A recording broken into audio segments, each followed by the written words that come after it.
a black cloak. Street gospel, light of the temple. Sword swing, killer live from the ghetto. The hood messenger, let them know hell's close. Black burial, the devil in a black cloak. Yo, what is up? Welcome to the Street Gospel Podcast. I'm your host, Dave One. And this is episode number... Yo, Cam, what number is this? This is episode number 32. 32. Dang, that's a trip, man. If you caught episode number 31, check it out. Go back. We had Pastor Kelly Lorkey. Episode 31 was Shay Cotton. What am I talking about? Episode 31 was Shay Cotton. You know, SoCal basketball legend.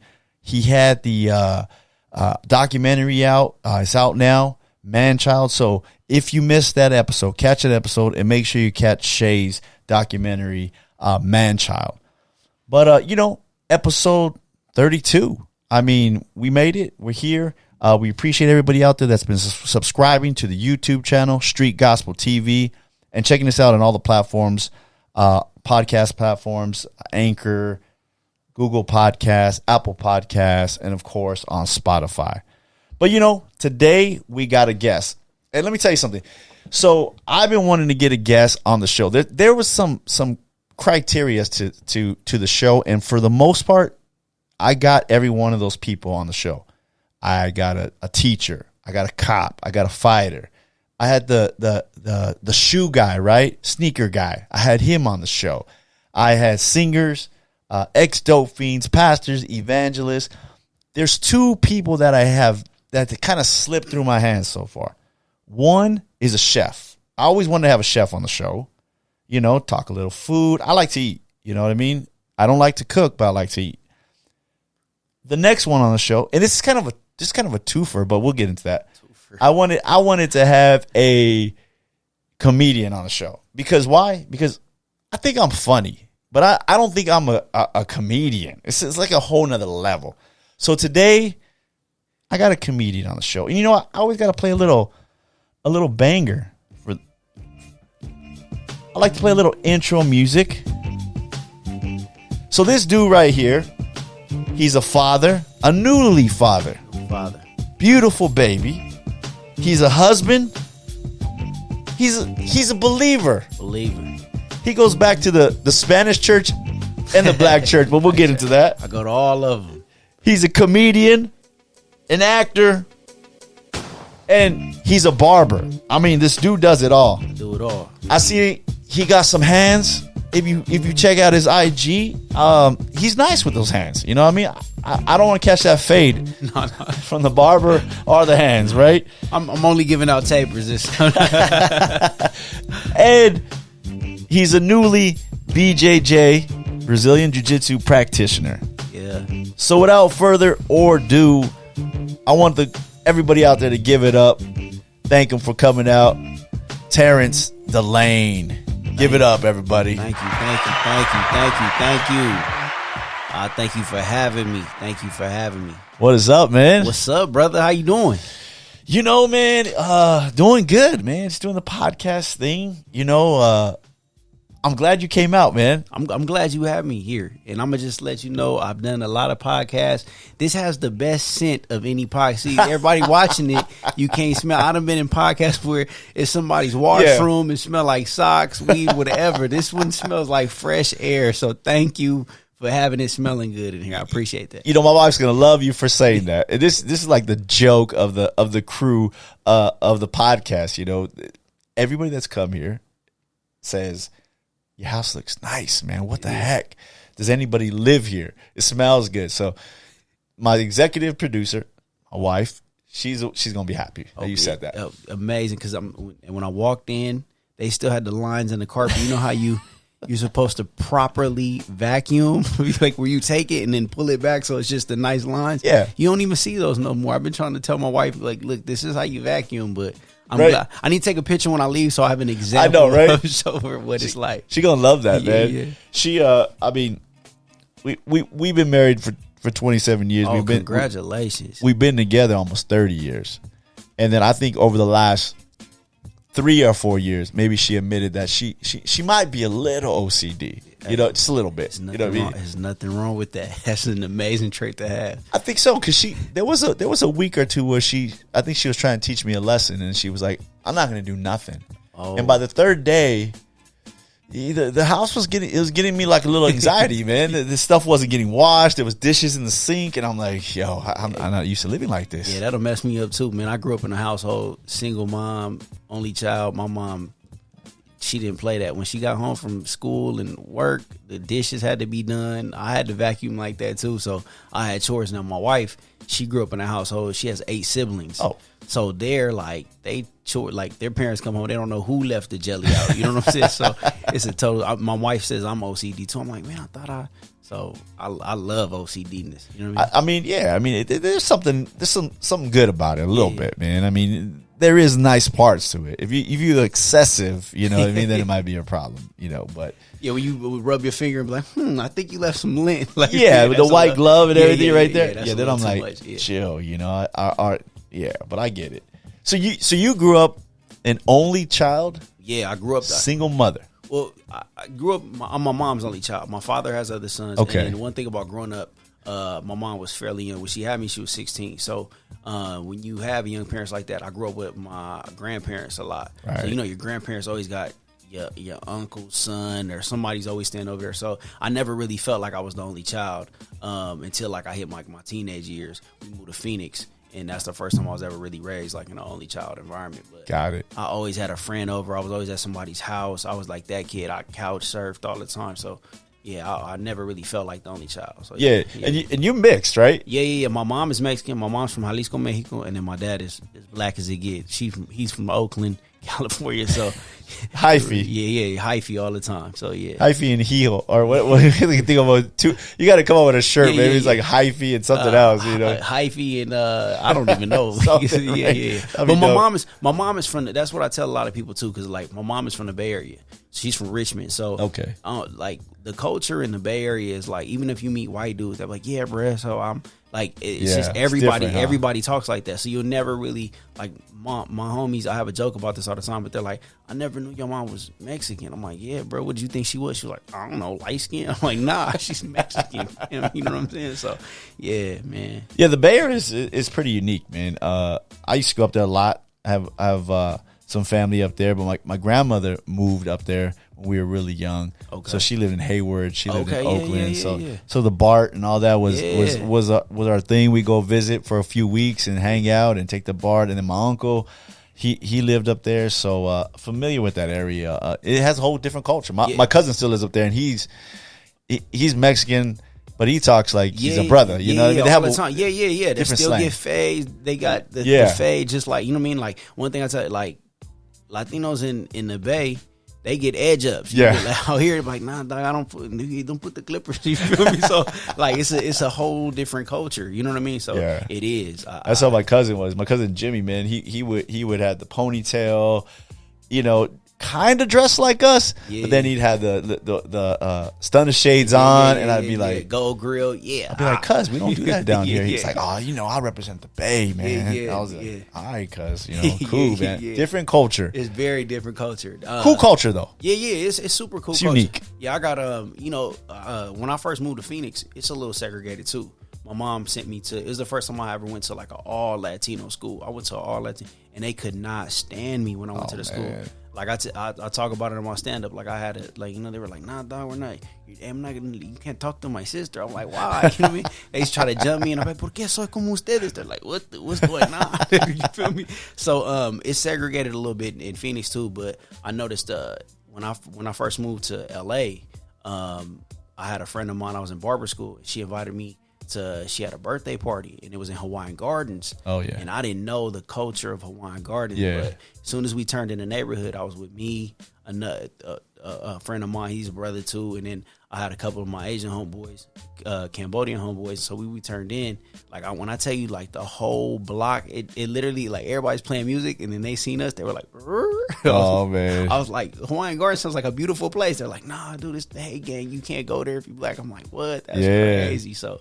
Yeah, man. It's a whole different culture, you know, in very much so. LA. Unfortunately, it's a race thing. Yeah. Right. Luckily, you didn't go to Penn, man. Penn. Then what? penitentiary? The pen. Oh, no.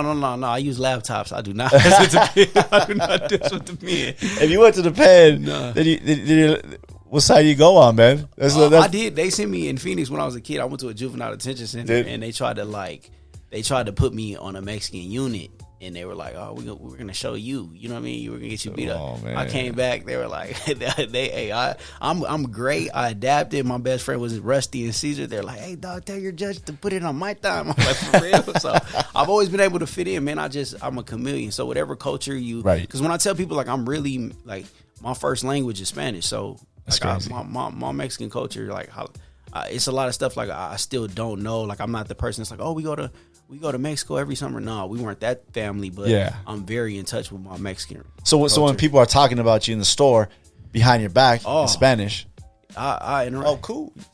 So eso crees? So tú crees eso? I be like, yeah. Right. I can get it. I can understand it. You know what I mean? But sometimes you get somebody from like, and they got different slang. You know what I mean? I tell my friends all the time, I'm like, it's like when I talk to somebody from Atlanta and they got a different English slang. Right. I was like, what does that mean? That's the same way it is like when I meet different people from different places in Mexico. You know what I mean? Yeah. Like, yeah. That's dope, man. Yeah. Did you know you were funny as a kid?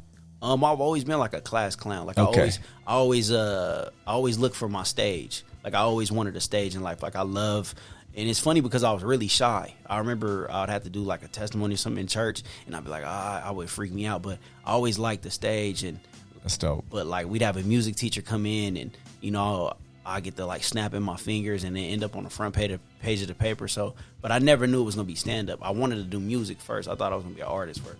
Really? Yeah. What kind of music? Rap. I was an hip-hop artist. I was a terrible rapper. What was your rap name? Trizzy Mac was my last. Trizzy. And that's gotta be the most Bay Area name you can pick, Mac, right? Yeah, Trizzy Mac. Trizzy Not Mac Dre. Nah, Trizzy Mac. Yeah, as long as you know where I got it from. It was I got the Mac part. It was Triz for a long time. Then I threw the Mac because Mac Dre and then Tupac Machiavelli, so it was MAK. But man, I really wanted to be a rapper. Like I went to music school. I learned to engineer music, and yeah, man, I really wanted to be a rapper bad. Yeah, I mean, I guess to me, being a comedian going on stage is scary. Yeah, very much so. I used to want to be a rapper too. So going on stage and rapping, it's okay. So what was your rap name? Dave One. Oh, at least you kept it. I just kept it, man. Yeah. Dave One all day. Dave One all day. So I mean, that was my little tagging name. That was my rapping name, and then my podcast name. Okay, so everybody calls me Dave One. But so you could go on stage as a rapper, and maybe you have a dope beat, and you got your little anthem down. Throw your hands. You might be able to fake it. Oh, I faked it. But you can't fake comedy. They found ways to fake it. You think so? A lot of these guys on the internet. Cam say yeah. Yeah. They found some ways to fake it. Really? Yeah, I guess we're in a generation where it's okay to remix. I guess I don't want to say still, but they remix. So you're starting to see a lot of I see a lot of Mike Epps's. I see a lot of Martins, and I'm starting to see like little things. But I guess like that you can kind of recycle. They recycle, try to make it their own, right? Yeah. I mean, I guess they say that, you know, if you're not stealing an art, then you're not doing it right or something like that. There's a little phrase like that, right? You mentioned that you were a clown. No, I'm definitely not. Okay, I was a class clown. I was a class clown. Okay, that's what I mean. That's what I mean. Okay, this is what I want to ask. Okay, let me tell you this story. Okay. So in high school, I thought I was funny. Yeah. Right. I mean, some of my friends think I'm funny. I feel a little intimidated because I've seen some of your stuff, and I think you're funny. Thank you. Right? I appreciate it. It's an honor. So I think I'm funny. I'm in high school, and you know, you do the whole yearbook thing, and it was called class comedian. Okay. No, we had class clown. It was called class clown. Yeah. And there was this other dude. He was funny, but he was like faces and doing stupid stuff. But I would say jokes, or I would be witty. Yeah. Right?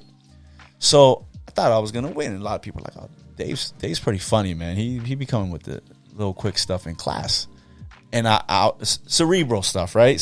Smart jokes. Okay. Right? And the kids would be laugh. I get the teacher to laugh. This dude was like you know, pop a balloon and make everybody laugh, whoopee cushion type stuff. Oh, so prop. So that's a clown. That's what a clown is. Okay. Like if you use props, you make faces and just do stupid stuff, fall on purpose, right? It's dude named Caesar, right? It was funny for that. So he wins.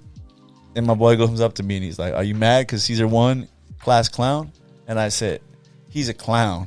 Yeah. I'm a comedian." Yeah, we say that all the time. Right. I can sense a little animosity towards Caesar, though. I still feel it. I think we're going to have to have that joke off. We're going to have to do a show, and give him each 5 minutes on stage. We'll see. We'll see what you got now, bro. I feel like if Caesar sees this, he's at home writing his best 5 minutes. No, Caesar's probably doing the same stupid stuff, falling, slipping. Oh, probably. You know what I mean? It's just like, but, I mean, those people have their place. Yeah. But there is a big difference, right? Yeah, very much so. It is a big difference. Yeah. You really got to prepare if you're going on stage as a comedian. You do. You really do. And like I tell people, when you find something that you were created to do, everything that you did before then, you'll get why you did it. I wouldn't have been able, if I would have came out here and started comedy and had a bad show as a comedian, I would have probably stopped doing comedy. But the fact that, like, I've been through all the rap shows where I call them Milli Vanilli. The girl, you know it, where the album is skipping in the back, beats too loud, the mic comes down. Like, it's forced me to, like, and what I realized too is, like, I like performing. I like being in front of people and the instant gratification of being like, oh, I like what you're doing. So that's what let me, like, let the music go. Like, I was like, I don't really want to.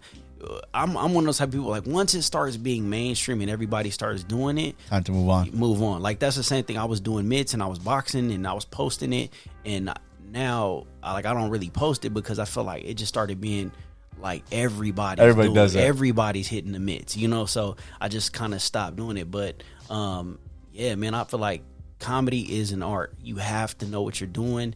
It's kind of a language that you speak. Like, when I could tell when I hear you ever listen to Tony Rock? Yeah. Tony Rock. Oh my God, he speaks the language of comedy so well. Like, you know, when once you speak it, you can get something. Like, he'll think of something that morning and then turn it into a bit that day. Yeah. So see, that's the hard part for me, man. I think when I like you said, when you hear a good comedian and they bring it, you know, Norm Macdonald died recently, but if you hear his stuff, very clever, very quick, very cerebral. There's all kinds of different comedians and styles, right? Yeah. But it's like, that's funny. Like, that's funny. Like, and then you really think about it and go, yeah, because that took some thought. Yeah, because there's even stuff sometimes, cause, like, that might not be my style of comedy, but if I hear it, I'm like, I see where you're going with that. I respect the way your mind thinks. Like, that's one thing as a stand-up comedian, is like, you can respect. I can sense where that came from, and I can respect that, even if it's not the ha ha ha or funny. I like, and me personally, I like more jokes. Like, one thing that I noticed that George Lopez does, it's funny, but the thing that gets you is like, oh yeah, I do have my Thea does that. Oh, you do. Sure. Like, I like the relatability factor is more for me. Yeah. That's what I like in my comedies, when people are right away when you go, like you said, I have my aunt's like that. Yeah. Or I have a homie like that. Or they do that. Yeah. I get that. That's definitely something that I look for too. It's relatable. Yeah. When it's relatable, it just feels good. Yeah. Like, I relive that time. Like, you know what I mean? So yeah, that's my style of comedy. That's dope. Really like, yeah. What was it? Do you remember your first show? First time getting on stand-up stage? Or stage, period? Stand-up stage for comedy. Yeah. I remember I was actually, I was at a point where I was actually trying to do an EP. I was trying to finish my music stuff, so I got a little bit of money. Trizzy. And I locked myself in the studio, and I had a buddy. At the time, I was doing this. I had got some kids from the local film school, and I paid them some money. I was like, look, I want to do a documentary series on what it's like making it as a rapper out of Arizona. And they were like, all right, let's do it. But I remember when we started shooting it, they were like, well, what is your goal? Like, what are you trying to, because when people are watching something, they have to be following your story. They have to know what you're trying to get. And I was being funny. I was like, yo, I'm going to move to LA.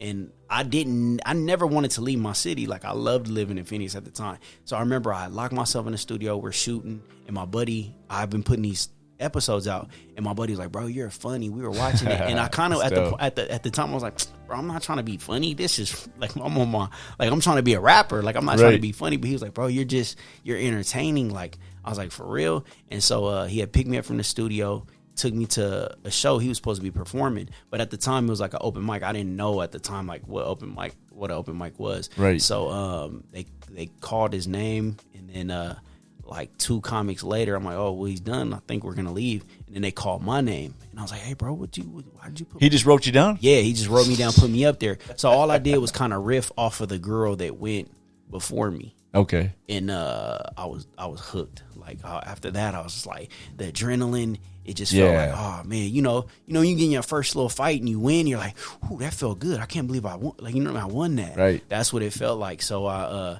just started. I was hooked ever since. Hooked. I've been hooked ever since. Did you ever bomb? I've had shows that didn't go the way I planned for them to go. Okay, so it depends on the audience, right? Nah, it depends on a lot of things. Like, because you get an audience that shows up and they're not there to laugh, right? You might get an audience that's there to go, let's see what you got. Yeah. Right? And then you get an audience that's like, I want to be entertain me. Yeah. Right? I mean, what do you think it depends on? Audience does play a factor, but you can't think about that, right? I don't like when comedians be like, oh, well, the crowd was, well, that's our job though. Like it's our job to, it's my job to entertain you or make you laugh or make you, so what I have had shows where like the material, I just had one other night, the material, it was in a bar show, and the way the room was set up, they got somebody playing pool to the right. They got a group of ladies. They got like a little VIP section, and they're just talking through the whole thing. That's rough. And so you got a couple people that are like paying attention. So I'm trying to go through my material, and the material's not working. So then I'm like, I gotta go to crowd work. So I had to like start breaking stuff down in the room, and it kind of got them back in. But that's what I mean. Like, I didn't kill on the material, but you got to learn how to just shift gears sometimes. And it's just like with anything, like time in the game. You take I've been on stage and somebody's had a seizure in the crowd while I'm on stage. Jeez. I've had, it's just time in the game. You learn how to deal with certain things. So, yeah. So there's a science to it. Yeah, definitely a science. You got to read the crowd. You got to have some good material. Yeah, you got to have solid material. You got to, if I'm in a white crowd, I can't go in there talking about, like, yeah, y'all, you know what I'm saying? Like, they don't really get my language. Right. They don't really get what I can't, so you just need to be able to know how to shift gears and. No. Okay, so this is a question with you about the white people. Yeah. Okay. It always seems like comedians jump to the white jokes when they start bombing. Like, if you have a white dude in the audience, right? And then you kind of fading a little bit, and then you go straight to the white jokes. Yeah, no, I don't really do that, because one thing I've noticed though is because they're always the same jokes too. Yeah, one thing that I've noticed though is every culture likes to be entertained by another culture. Like, I'll take you on a ride. Like, it might be white people who've never been to the hood, or they don't really get, they didn't have a granny, or they don't have a abuelita. But I could tell you what it's like. So sometimes they're like, oh, wow, this is so crazy. I never knew that they go through this. You know what I'm saying? So they're entertained too. Right. You just got to learn to entertain. Like, sometimes you got to take them on that ride. But I have added, because I do a lot of like, where I talk about, the black church and the Latino church, and, what club I prefer, either a Latin club or a black club, and or what am I more of in a relationship? Am I more black or more Latino?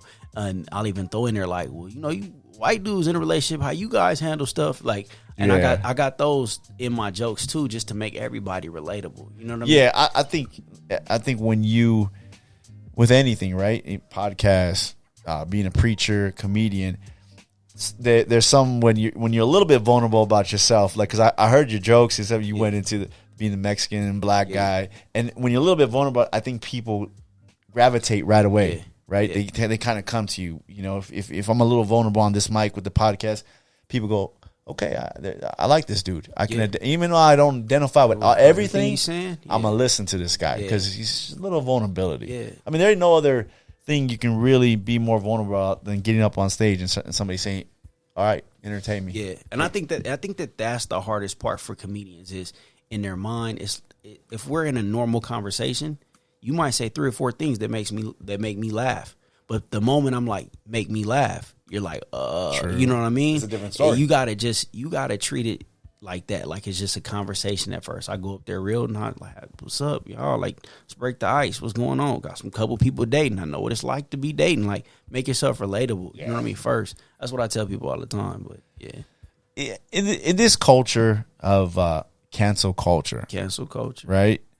How tough is it really? Oh, it's tough to make jokes. It's tough. You know what I mean? I mean, you've been on the show with Kevin Hart, and you mentioned Tony Rock and the established guys. I mean, it's hard for them, but I can imagine an upcomer, coming up just trying to make a joke that would maybe 3-4 years ago, no problem. Yeah, we it's funny. Yeah, right. We can laugh at ourselves. Now it gets to the point where you might have some cancel person that sees you posting it on your gram or something like that, and they'd be like, we don't do that no more. Yeah, we don't say those type of things. Right? It's really tough, especially because I'm a part of so many different communities. Like, I know I don't want to piss I don't want to piss my Jits community off. I don't want to piss my Christian community off. Right. So I have so many people that follow me. It's kind of tough, and I'm naturally the person that would, like, my grandmother. If there's one thing that I remember my grandmother saying before she passed away, like, "Little Terry, you don't ever think about what you say before you say it." And I used to be like, I did. That's why I said it. But I didn't think of the consequences of what I was going to say. You know what I mean? Yeah. So, which has made me a great comedian. I'll say whatever comes to my mind. But now I am in the era of I got to be conscious of what I say, or, there's always going to be somebody that's going to be offended about what you say. Sure. There's, it's now a talent to seek the wrong in the talent. You know what I mean? Like, back in the day, that wasn't an option. Like, you were an entertainer, and there were people that either were entertained by what you were saying, but now there can be a job of, I can, just how you have your podcast, I can make a podcast just criticizing your podcast and blow up. You know what I mean? Like, what I call them is the Wendy Williams of entertainment. Sure. Yeah. So, yeah, man. Like, I know people that did it all the time. They want my podcast to maybe, if it's a faith-based podcast, go against, Joe Osteen or somebody, like that. And I'm like, that's not me. That's not my thing. He's doing his thing. That's not him. You know what I mean? Let me do my thing. But yeah, the cancel culture is just, it's tricky. Even with the podcast, you're trying to speak truth. And even if it's true nowadays, that's the hard part. You can say a joke and it's 1,000% true. Yeah. And everybody knows it. But all it takes is one person to be like, well, you hurt my feelings, and that's not right. You shouldn't be saying that. Yeah. So it's tough, man. You just got to stand on your truth. Yes. And really just, at the end of the day, I think that's really what my son has helped me do. It's given me this is the first time I think I've ever had unconditional love. Every woman you date, or not, I mean, you're married, so it's different, but you're a kid. But, every woman I've dated prior, it's like, I love you if you could do this, or if you're not this, you know what I mean? I'll provide this. Yeah, as long as there's a condition to your love. Even I feel like a lot of parents are like that. Like, if you go to this school, or if you do this, or if you think like this, or, friends, it's a lot of that too. Your kids just love you. He doesn't understand if daddy has a haircut, if daddy's funny or not. I love you. And it's made me become a better comedian, because I'm like, yo, as long as it's providing for him, I'm going to say really what I feel. You know what I mean? So it's helped me do that a lot more. You think you would be one of those comedians that say something, you get the laughs, and they come against you, and then you would apologize? Yeah, very much so. Okay. I just recently, my closest cousin, my grandfather is hilarious, right? So my grandfather is 17 years older than my grandmother. And true story, my grandfather was a sheriff in Mexico. The girl he fell in love with is my abuelita's sister, and she's her older sister. Now, my abuelita's sister runs off with the drug dealer. He can't find her for 3 days, right?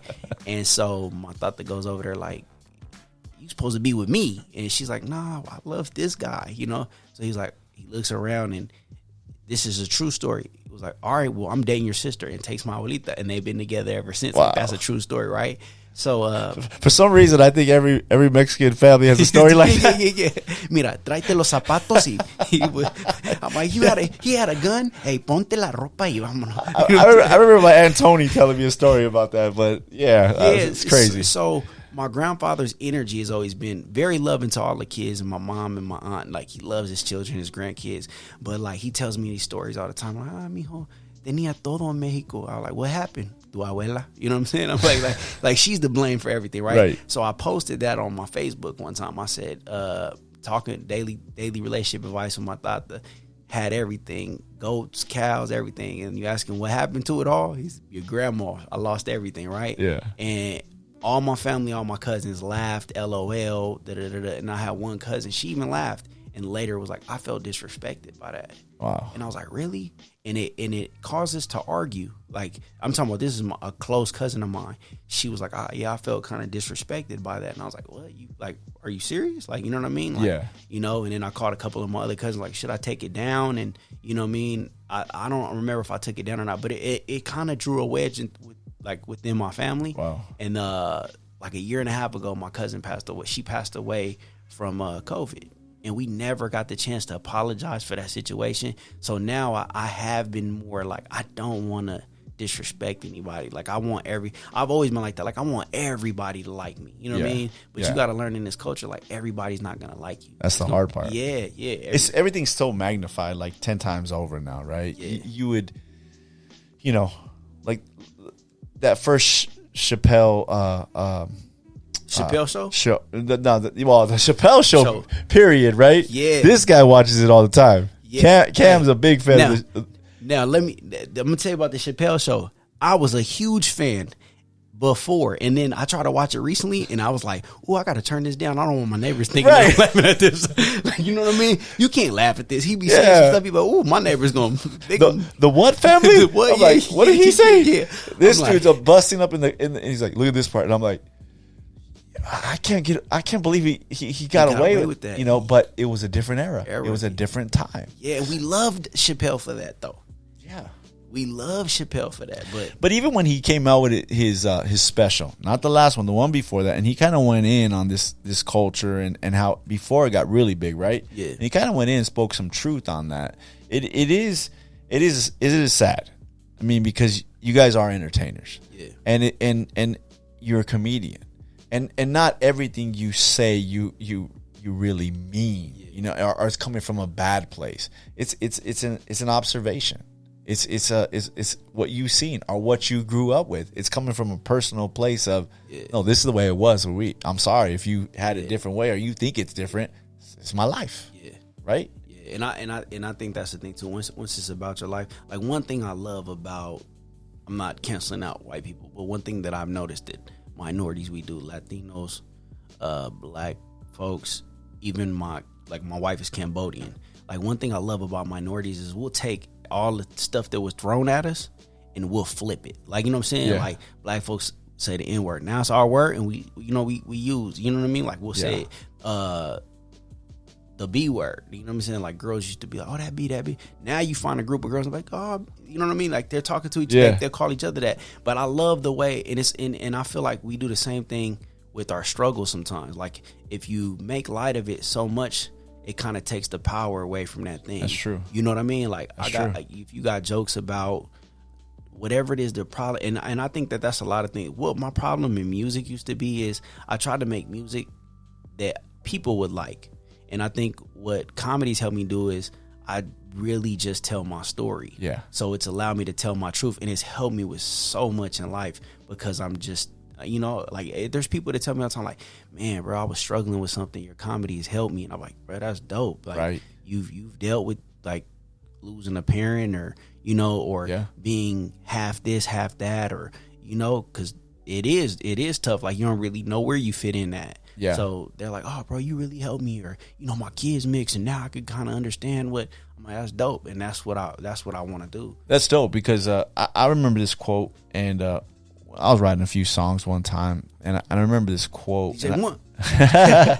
and I had this this quote, and I don't know who made it. It's probably look it up, Google it. But it was always one thing that I remember. And I wrote this song. My father passed away. I wrote a song, and it was a good song. And everybody was like, "Man, that's a good song, man. I like that song." And I remember this quote, and the quote was, "All the great songs are written in pain." Yep.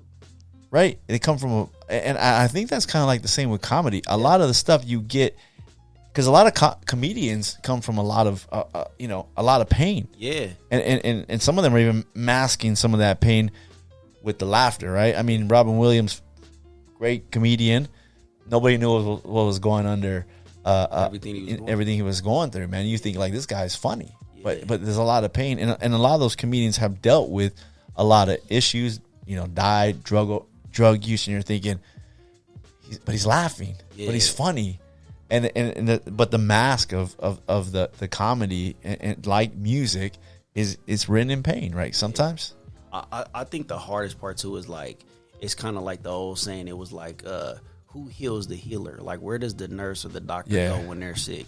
And I think that's another thing. Like, so many people expect me to be funny all the time. I was going to ask you that. So a lot of people, I don't know if it's, I was a youth pastor for a little bit too. So I got a little bit of like, I'm always the one out of my friends that are like, oh, got to get in the word. You going through it. You see what happened to Job. See, they took everything from Job. They going to give it back. So I'm always that type of friend. So I come and I feel like we are energy. So when people are coming to you with problem after problem after problem after, like, I don't know if you've seen recently, I just posted a buddy of mine. And comedy's been taking a hit. Like 3 Passed weeks away, right? Yeah, about 4 weeks ago we had a comedian. He had lost his son in a car crash, and then 2 weeks later, a fellow comedian friend of mine died in a heart attack. And then last week, I had a friend pass away from an overdose. And thank you, but I mean, since 2004, I've been. I've had friends in the hood die. I've had family members die, and this, that, and the third. But I think I would go to comedy to get away from life stuff. And now that it's in comedy, I think this is the first time. Like a week ago, I was really like in not a dark place, but I was like kind of messed up. So I think people are like, "Dang, you killing in jits. You doing like 6 classes a week." I'm like, "Yeah, I'm trying to stay mentally healthy, fam." Trying to choke somebody out. I'm trying to choke out. No, not even choke somebody. Choke this out of me. Yeah. Like, I want to be, choke me out to the point where I can't go home and be stressed out. You know what I'm saying? So, yeah, man. That's funny you say that. My wife throws my bag at me sometimes. Go to jits. Get it out. Yeah, get it out. You got to. Yeah. I think that's, and there's things that you learn while you're working. Like I tell people, it's a weird correlation between martial arts and stand up, and I'm sure whatever else, like even in a barbershop, I guess they're all like solo sports. Like that's one thing that I kind of correlate with everything. Like being a barber, people don't realize like you're behind the chair, and it's almost like it's a solo sport. You know what I mean? Jiu-jitsu is like we're a team, but it's a solo sport. Stand up is kind of the same way. So I learned something in one area, and it'll definitely help me in other areas of my life. Like my coach would tell me something on the mat, and I'm like, that's what I needed to hear in life. So there's a lot of parallels. Yeah, jiu-jitsu and stand up and family. You find those parallels with all that stuff, and you're like, okay, that goes together. Yeah. You mentioned people expecting you to be the funny one all the time, and this was a question because I'll go out with friends sometimes. And I want somebody to make me laugh. Yeah. I have one friend. Sorry, everybody out there. All my friends out there. But there's one friend that makes me laugh. My friend Lawrence. Okay. And he just moved to Texas. But that dude is just a round guy. Yeah. Glasses. We're totally different. But I love hanging around with him because he can make me laugh. He's like the only dude that can make me laugh. The problem is when I get together with family or I get together with other friends, they're expecting me to make them laugh. And if I just I'm just chill today. Yeah. You know what I mean? I'm eating, watching the game or just hanging out. Then they go to my wife and they go, "What's wrong with David?" Right? What's wrong with David? Yeah. And she's like, "Nothing." And then maybe we get in the car and we leave and I might have a pretty great time, right? Yeah. But I wasn't the vocal guy. I wasn't, the funny guy today. And she's like, "Were you okay today?" I go, "Yeah, I was just chilling." Yeah. But she gets it. I go, I wanted somebody to make me laugh today. Do you run into that a lot? Yeah. Well, all the time. I feel like I would notice, especially when you're a new comic, you feel like you have to be this persona all the time. And then I would get around some of my favorite comedians, which one, like, I work for Mike Epps. That now he's sometimes like you see Day Day and you see Mike Epps on stage. Yeah. He's really like that in the green room. You know what I mean? So like he's always on. Yeah, I mean not always, but for the most part, you're like, dang, bro, you really funny like that, bro. Like it's crazy. You don't turn it like, you know what I mean? But one of my favorite comedians, like, who introduced me to like, oh, this is comedy. Like, this is what comedy is. Like, I remember being a kid watching Martin Lawrence, and I've been around him. I was blessed to be around him. He was actually at the taping. Mike Epps shot a special, and he came to the green room, and I was blessed to be around him. I didn't get a chance to talk to him. I kind of like froze up. It's my only time I ever like had my celebrity. Like, I didn't want to like be like, what's up? Yeah. I didn't want to do his thing, but and he was real like not introverted, but he was real. You know, it wasn't like you think he didn't come in with that energy. And I asked people, I was like, oh, so it was like, nah, Martin, like, he turns it on like when he's on stage, but he's a real. And I was like, oh, so it's okay for me to be like that. Like, it's okay, but you have a stage. This is your outlet. So most of the time you're going through life, you're an observer. You know what I mean? You're gathering your material for your stage. Like, I noticed as a kid, why I acted out in class, I didn't have a stage. Now, if you give a kid a stage and a place that they could let it out at, I don't really need to be cracking jokes because now that I'm older and I do have comedy, I'm very much an observer. You know what I mean? Unless like I get around my wife's parents, like I have a field day. I just joke all day. You know what I mean? Yeah. So. But other than that, that's dope. Yeah, there's times when you just want to look and you just want to observe, like you said, and just gather some things and get to know people. You don't want to let it, when you meet new people, you don't want to let it all out of the bag right off the bat, right? You don't want to be like, because I've been around people that too, like, hey, how you doing? I'm a comedian. You're like, whoa, bro, what's your name? Like, I'm Terrence DeLane first, and then like it's been so many people like when the quarantine when it first broke out, I got a job at Amazon, and then at night I was working at a homeless facility. Like, I ended up being like the manager, and I didn't, for a long time, people were like, you do stand up? I followed you on Instagram, and like, you do stand up for real? And I was like, yeah, just, they're like, why didn't you ever say anything? I'm like, I just don't want to be that guy that's like, I don't, if you recognize or you see me somewhere, I like you, like, wow, I would have never known. I like to. It almost feels better that way, right? Yeah. I love that feeling. Yeah. I was rolling, right, and we switch partner, switch your partner, and this guy goes, he looks at me, and I'm like, "What's up, man? How you doing, Dave?" Shakes my hand, he's like, "Hey, you do a podcast, huh?"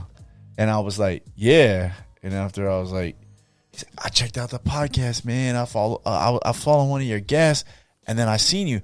I knew you looked familiar." I was like, yeah, it feels good, man. I was like, that's tight. You know what I that's mean? a great feeling. Yeah. That's an amazing feeling. I love that feeling. It's a good thing. All right. Barbershop. You're a barber. Look, everybody, a licensed, legit barber. Handing out fades all day. Yep. Okay? The best material. You think so? In the barbershop. I think it's another place where I just like I'm a observer. Like, there's people in a barbershop who would have never known. What I'm saying is there's a lot of material you can gather from the barbershop. Yeah, it is a lot of, like, you listen to people's stories and stuff like that. Yeah. I mean, me and Cab used to go to this barbershop in Fontana, right? So we would go to and we would be busting up all day on just the people coming into the barbershop. So there was like the street couple that would walk in and they'd be arguing. He's asking the owner if he can sweep up for a couple bucks. She's sitting down in the chair. The owner's mad because she's sitting there. She's just talking, eating something, and then dude gets mad because his hair's not right. And we would be just busting up and just the back in the day, dude comes in selling the CDs. Lady comes in selling the fruit, and then just like, this is just funny. This is like all kinds of types of people in this barbershop. Yeah, I work at one of the best barbershops, Norbert's Barbershop. Shout out. In Cerritos. Y'all need to follow us on Instagram. But it's Cerritos where you get every culture. Yeah, every culture. We're on the border. You get all type of everything. But it's a super dope barbershop. Gives you that like mom and pop feel. Like it's real dope. Everybody's a family. Everybody kind of grew up They all grew up with each other, so dope. it's a super dope barbershop. But we have one client that a dude that's local, like he's walked out on me before and then came back like 6 months later and just act like nothing happened, and then like had coffee delivered to our job and got us all coffee, but like that's how he pays. So like we already know, like when he gets a haircut, I'm like, who's gonna take him? Like we'll take him, you know what I mean? But it's crazy, man. Yeah, the barbershop has, I don't know, man. It has characters. It has characters. That's what it has. I feel like it's more like, because my next goal is to do a web series. So I feel like I am gonna pull from characters in the barbershop and stuff like that. Yeah, I just always trip out of that, man. Even to this day, I just like you said, I just observe. I'm getting my hair cut. Shout out to Tracy over there at Chops. But she's cutting my hair, and I'm just laughing at the people come in, kids come in, the parents, and just, dudes come in. Can you cut my hair like this? Yeah. They show pictures all the time.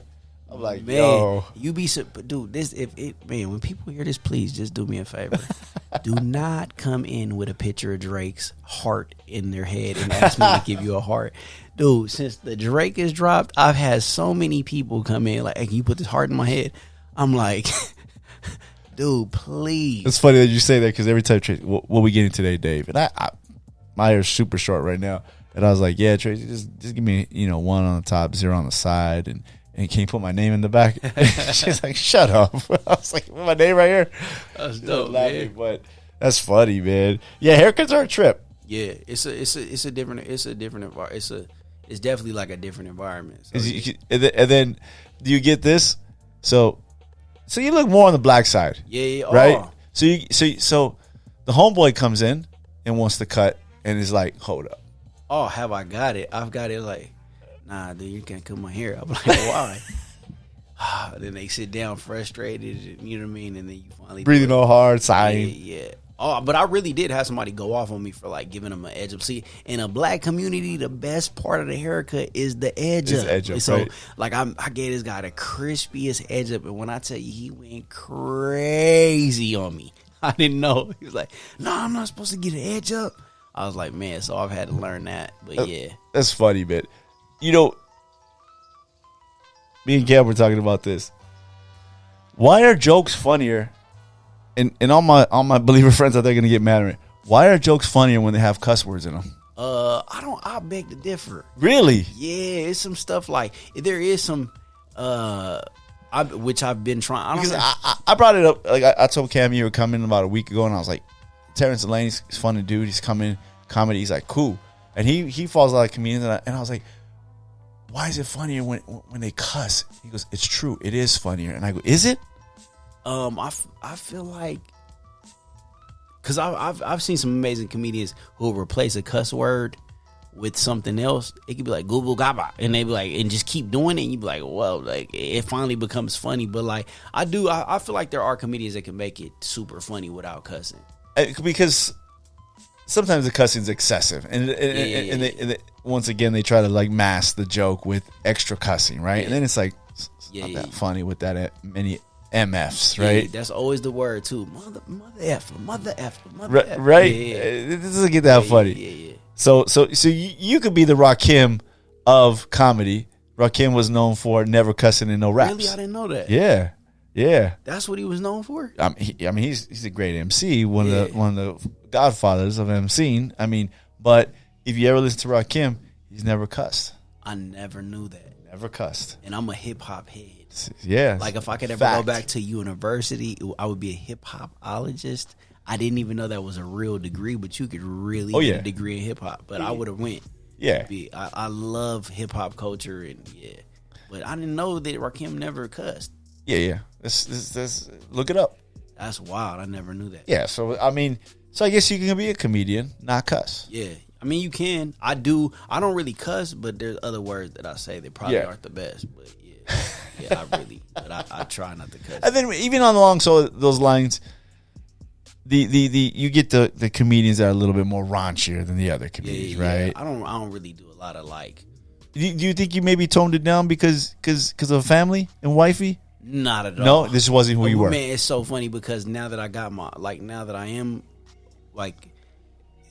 I joke with my wife all the time, and I'm very like not even really to be sexual, but I just ooh, I can't wait to. She like, shut up, you not gonna do nothing. Like, ooh, I just want to tear that. Like I joke like that. Like that's Right. just like it'd be dead air in the house. I'm like, ooh, you just, and she like, shut up. Like that's just how I play. Yeah. But I think since I've gotten a wife, I've toned up a little bit. As Oh, far really? as like, yeah, as far as like sexual joke type of yeah. But yeah. You get it there. Yeah, I'll joke about it now. Before I'm like, oh, I didn't want the whole world to be, yeah. That's funny. But once again, you can make it relatable, right? Yeah. Me and my wife. Me and my wife, yeah. Me and my wife, yeah. It's a bit better than sounding me and that girl from the other night or whatever, right? Yeah. For young comedians out there, what would be your advice, man? I mean, you're on the rise.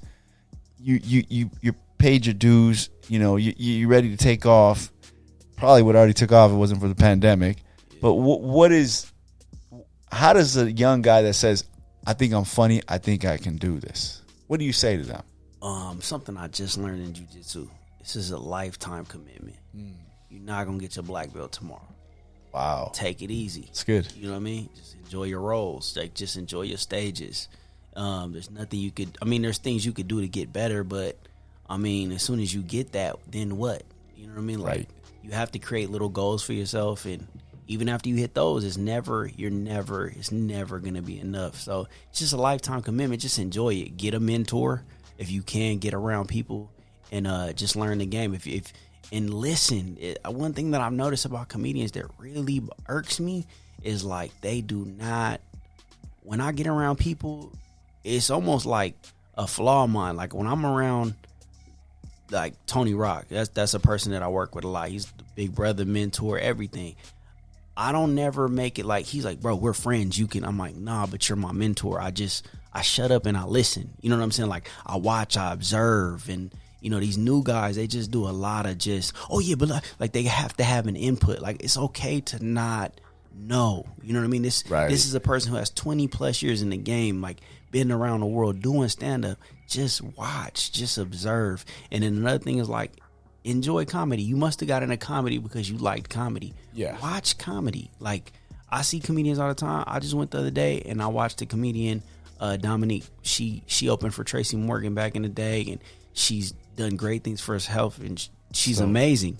And it was a small crowd, and I just watched her work, so that when it's my time to work in this type of environment, I'm like, oh, how does she handle that? You know what I mean? It's just watch. Just be a student of the game. You're never too big to be a student. That's what I was. I think in the culture of everything nowadays, right? YouTube, you know, everybody knows everything. Everything. They don't want to learn anything. Anything. You know, there's guys that come to the gym, they're white belts. I'm like, hey man, let me. Why don't you do it like this? Oh no, I saw this video, or no, I don't do it that way. And I just kind of look at them. Okay, I just keep it moving. Yeah. Like I'm not gonna waste my breath on this dude because he knows everything. He's watching a video. Yeah. But then you get a young guy that's like, okay, I got that, and then you start pouring into that dude. That's the guy you want. Yeah. You know, that's the guy that's gonna be good. Yeah. You know, he's like, I'm watching, I'm listening, I'm learning. I want to be that dude. Yeah. Okay, I got it. You know, there's a young guy in the gym like just like that. That dude kills everybody now. Yeah. I don't want to roll with that dude. Yeah, that's where I mean, like, martial arts that help you in every area in life. You know what I mean? Like, whether you're pastor, preacher, rapper, dancer, actor, whatever, like, just listen. Like, get in the game and just listen. Like, when I'm around comedians, I don't even want to know about, like, I don't care about my credits. Like, I want to know what you do. Like, even in jiu-jitsu, I even told my coach, I was like, I don't want to, like, I don't go on YouTube and watch a whole bunch of videos. Like, I love what I do, and I watch my coach's videos, but I'm not the guy that's surfing like BJJ fanatics all day. You know what I mean? Like, of course I follow it, I see it, and I'm like, oh, that's dope. But I don't, because I want to learn, because you start trying to jump steps, and you didn't know, like, why do I keep getting my back took? Because you didn't learn to mount first. You know what I mean? Like, you didn't learn this first. So yeah. It's an excellent point, man. A lot of young dudes out there learning, ladies too, being funny. Is there a difference between a male? It might get you in trouble. Male and a female comedian. Female comedians seems they got to be a little bit more raunchy. I know a lot of girls that it's some hitters right now. Really? Okay. Precious Hall, Kamira White, Kanisha Buss, straight funny. Straight funny, like just like because you know what's funny about that is my wife. You know she goes, oh, you probably leave me for a young girl one day, and I said, I'll never leave you for a young girl. Now, funny girl. no. Yeah. She goes, shut up. I go, if I get a girl that makes me laugh, it's over. Yeah. And you know what? Since I said that, she's gotten funnier. That's dope. That's all. I tell people, like, that's one thing that I love. My wife has took on, like, she'll say stuff that I tell her, and it's so funny. Like, the other day, I was like, hey, something about the kitchen. She was like, who's doing this? I'm like, don't try to turn me on me. Like, don't be me. But yeah, like, I love like, that's my number one quality. Like, when I think of the laughter that we have, and it's almost like when you're with somebody for so long and they understand your humor and they start to imitate your humor. Yeah, it's like that can't be broken. You can't find that on any Instagram page, anybody else. But like, I trip out on that. But maybe the last 5 years, my wife comes with some jokes, and I'm like, that was pretty good. That was good. Or some little ad libs. Or she'll jab me up to them, and I'm like, and I'm thinking of a comeback. Yeah. Right? I'm thinking of a comeback, and I'm like, you got me on that one. I don't have nothing to come back on that. My wife knows. I'll fire on her, the baby. Everybody gets roasted in my family. Like, people just hit me the other day. Like, I get on my son all the time. Like, I want him to, like, I went through a stage where people kind of like they would roast me, and I'd be kind of like I want to fight a little bit. And I find, like, I got out of that, of course, but I want my son to be like, like, let's get all them insecurities out. Like, look, you got a big head, your feet is fat. You know what I'm saying? Like, let's roast. But I want him to be able to throw. Told you, Cam. Like, I want him to be able to throw him back. You know, so so our family, we got big heads. I have a big head. My father had a big head. My wife has a round head. My wife too. All right, and then Cam came out with a big old head. He was little. He didn't have no choice, right? He was cursed. It wasn't gonna come out with a small. Came out with his monster head, and when he was little, I would bag on him. Yeah. And one time my friend goes, "Man, you always bagging on Cam's big head." Hey, Cam, you're the main head. Where we headed to, Cam? Right? All this stuff, right? And then somebody asked me. My friend was like, "Man, you always camping on it with his head." I said, "Look, this is the thing. I didn't know I had a big head till I got to junior high. And then people started bagging on my head. Yeah. And I got this complex. Yeah. I got this big old bobblehead. You know what I mean? I had a skinny body, big old head. You know? And then so I got this complex. This dude, first grade, rolls in. I already know I got a big head. My dad told me. See? I heard every joke. There ain't nothing you can tell me about my big head because I heard that joke before. So there, you know, it's kind of like the Eminem analogy, right? Yeah. He already, what you going to tell me that I haven't heard? Let me put it out there already. It's done. Yeah. So, I mean, there is something to be said for that, right? Yeah. I mean, that's what my son is going to have to, because I clown on me and my wife. We get roasted all the time. She be like, bro, you're not that good at jiu-jitsu. You just started. You're not that good. Like, she's just like, my wife, I tell her, like, hey, you need a wife because they're your biggest haters. They will tell you. I'm like, how does this look? She's like, you are not that small. Humble, you quick. Yeah, you're like, what? You really think so? Like, yeah, but I get on my son, like, and you're not that bad. My son, they do the charts where your son's body, he lies between 67% of kids his age. Right. When it went to head, they do the head 98 percentile. I was like, what? Yeah. And my wife was like, oh, it's fine. We big heads run in our family. I was like, that's something you got to let me know because little legs run in my family. So big head and little legs. I'm over there. My son is sitting on the couch and he just rolling. I got to I'm trying to take a picture of my son, but he can't keep it up. So I got to prop him in the picture. If you go to my Instagram, it's a picture. Like I got to hold him. I got to pin his head up with my shoulder. But I'm like, son, you going to grow into it. Don't even worry about it. Yeah, right. I'm like, Jack in the Box, number 30. That's my son, number 33. Yeah. But my son has a head, man. Yeah, I mean, you got to teach them, man. I mean, they get tough skin. Yeah. And then, when they get to school, it's like, it's no big deal. Yeah, it's no big deal. It's like it rolls off his, and that's him. That's his personality. That's dope. People, he might have a little comeback here and there, but for the most part, like, I already heard that one, man. Yeah, and that's dope. Cool. And you understand, like, that helps you so much in life. Yeah. Like, you know, people think that bullying is just in schools. Like, I've been on jobs, and I'm like, yo, you just let Suzanne punk you at the copy machine. You can't let her talk to you like that. Like, Right. You know what I'm saying? Like, you can't let her, you know, and people are like, oh, no, it's fine. Like, now you got to say something back. Yeah, You know what I'm saying? yeah. So, yeah, that little bit of, it'll help them for the rest of their life. Yeah. It's got to be in trouble sometimes, though, man. Really? Yeah, there's been some Cancel times. culture. I mean, there's been some times where, like, I've told my boss something, you know, or the owner of the company, and it's just like a little witty something. Yeah. Throw it out there, and then after I'm like, I had to go back to his office. Hey, John, I have to remember that you're the owner of this company, and I probably took that a little too far. I'm sorry. You know? Hey, you're not gonna put a box on my desk, right? You know what I'm saying? I'm sorry, man. It's Yeah. 2-check Friday. Yeah, You know what I mean? yeah. Like, oh, we're good. And then he's like, "No, it's fine, Dave. We're good." Okay, I know I was just taking that a little too far. I hope he hears this because he listens to the podcast too. Yeah, that's dope. But yeah, sometimes it can get you in a little bit of trouble, man. Yeah, it's like it's weird because like with people like coaches or mentors, I can't joke like that. Like I really can't. Like I'm really good about being in little bro mode. Like when I See, I'm different, man. I go to the jiu-jitsu gym, and I'm friends with my coach, but I don't. It's not a disrespectful thing. Yeah. It's just, you know, he fought in the UFC, WEC, jiu-jitsu, you know, black belt, and you know, I get to the gym, you know, I roll in my bags. The guys are already stretching out. Like, you know, I'm like, comrades, friends, Yeah. enemies, coach, I'm here.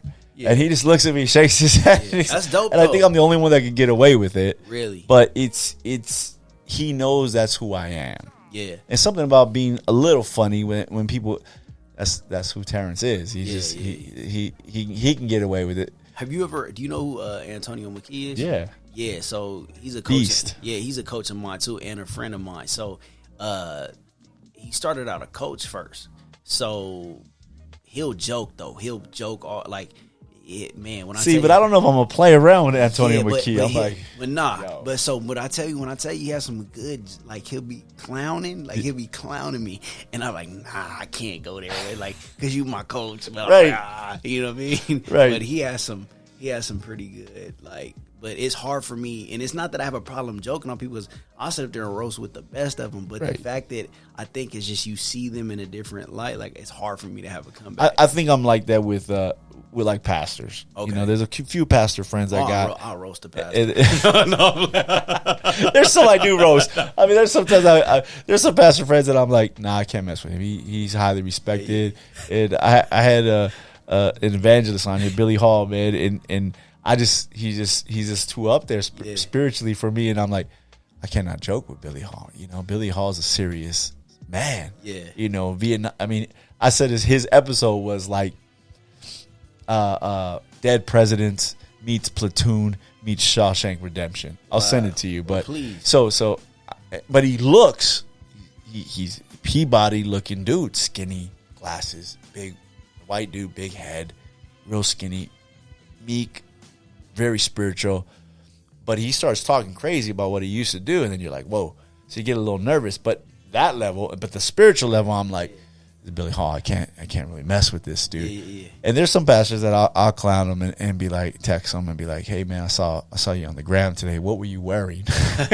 What was up with that shirt, man? Those jeans looking kind of tight for me to pastor. No, I was one, like I told you I was a youth pastor, so I would flame everybody at the church. That makes one thing. I'm like, hey, the Lord knows my heart. My heart is in a good place, so I'm flaming everybody. So yeah, that was my thing. I would. And in church, you came from the Spanish church and the black church. Uh-huh. The contrast of those two churches is so different. I've even been to a Mormon, like an all white church before too. Okay. So like, yeah, man. So I've been. I went to a church. It was. People get mad because this is good, some good material right here. People get mad because they think their church is for everybody. Yeah. Right? Nah. I mean, biblically, Jesus is for everybody. But the church, sometimes there's a culture within each church, which is fine, right? Each church, you go to like a Victory Outreach, You know, them dudes are suited and booted, gangstered out still, right? Yeah. And I'm like, yo, my father-in-law goes to Victory. I show up, they're honoring the veterans. I go to this church, and I'm like, this is a pretty dope church, but everybody looks like they were in the mafia at one time, right? And they're suited and booted still, tie and everything. I go to my other friend's church, and it's dudes are wearing ripped jeans and really tight, you know, and those little Peter Pan boots with the zipper on the side, you know what I mean, and the necklace with the key, right? And I'm like, this is not for me. And then I go to my friend's church. He's, you know, Pendleton pastor. You know, got some Pendleton on and the work boots, and you know, and I'm like, okay, yeah, you gotta find which one works. I tell people all the time. It's just, you know, that I think that's why there's so many. Like, it's just like they don't just have one restaurant. You know what I mean? Yeah. Like, I even use the analogy, like they've even got it to where like Chick-fil-A is right across the street from Cane's, like Cane's Chicken, and they both serve chicken. It's just your spirit has to be fed the same way. It's like everybody is just fed differently. Like, might want yours on bread. I might like mine with mustard. You know what I mean? So yeah, it's just all different. Some people don't like music in church. I know people like, oh my God, it's just taking all day. Me, that's my thing. Like, your thing? Man. I grew up in we started going to it's called Pilgrim Rest Baptist Church in Phoenix. Oh, Baptist Church, yeah. Oh man, dude, when he got to sweating a little bit, when Lord, I'm like, oh, it's about to come. I feel the Holy Spirit. I love that type of church. I love that type of church too. I've only maybe visited like once or twice. Just that black gospel, right? It's just like the class. Because my dad would listen to black gospel, like in the house, like just. Shirley Caesar, the Clark sisters. Okay. When Al Green gave his life to God, Al Green had a Christian album. Yeah, it's really good. He had about 3 of them. Before the grits got thrown in his face, it was. I never knew. Maybe it was after. I've learned a lot today. I never knew Al Green had He has about 3 good gospel albums. Really? Maybe I would say early '80s, mid '80s. Yeah, there's some good ones in there. Never heard that one. Yeah, there's I knew my grandparents when Al Green came on. Yeah. Okay, it's time to go to bed. Well, what's funny is my mom and dad, that, you know, Let's Stay Together was their jam when they were young. Okay, so they were from the neighborhood, and they give their life to God. And then Al Green, I guess, gives his life to God and becomes the Reverend Al Green. Oh, that's amazing. And then he starts making it. So my dad was just like, smooth transition. You know, like it's like Kanye fans now, right? Yeah. I'm a Kanye fan. Gave my life to the Lord. Oh, I can still listen to Kanye now. Oh, man. Have you listened to the new Kanye? Yeah. Oh, my goodness. I thought it was good. I loved it. Right? I thought it was good. I mean, I'm not a huge Drake fan. My daughter is. But she said, there's a few bangers on Drake's album. She goes, but this Kanye album is really, really good. I thought musical wise, composition wise, okay, right, of Kanye, I thought it was put together really well. Yeah, but there's some tracks on there that, like, when I tell you I was having a bad 2-3 weeks. I was just like I said, it was in a dark place, and I was like, yo, I need to unplug from the world, like everything on Instagram. Right. You just start seeing everything, you're doing everything. So everybody's like, yo, have you heard the new Kanye? I'm like, nah, I'm not even trying to, because I thought it was going to be like about Kim and the whole thing. Yeah. And I was cutting in a barbershop one day, and the dude they were talking about it, he was like, yeah, it's too religious for me. I was like, religious? Why? And I was like, I don't know what. I'm on my way to the gym in the morning, and I'm listening to it, and I was like having, like, that's my time. It's still quiet in the morning. It's dark, and I'm driving, and I'm like just talking to my, like, man, what am I going to do? I need to fix this area of my life. I need to fix this area of my life. And then Kanye's album, it has God's not finished. I was like, ooh, okay, I feel you, Lord. I was like, so it's been my album ever since. Like, I've been. It's good, man. I mean, that's what I told people. I had a lot of people come. I posted like on my gram, like I was listening to it, so I just screenshot it, put it on my story. Yeah. And then I had a few brothers.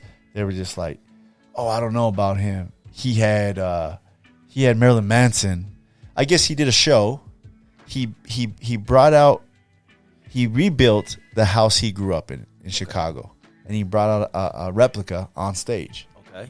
And then he's rapping, and then Marilyn Manson is like sitting on the porch or standing on the porch of that house, right? So my believer friends, God bless them, they're like, hey, brother, you supporting Kanye? He had, and I go, yeah, man. I mean, the album's it's good. Yeah. Well, he had Marilyn Manson on the porch.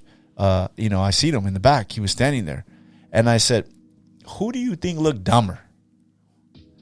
Kanye, or Marilyn Manson standing by him on the porch of this replica house, or Marilyn Manson standing there watching a dude rap about Jesus? Yeah. I go, whose show is it? Yeah. It's Kanye's show.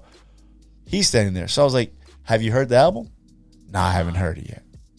Go listen to it and then let me know what you think. You know what I mean? I that divide there of I guess we can't be friends or be friendly, with non-believers. It's kind of wrong. Well, my whole thing, I always like kind of joke is we're Christian, Baptist, Buddhist in my household, because I feel like I've been a part of every religion.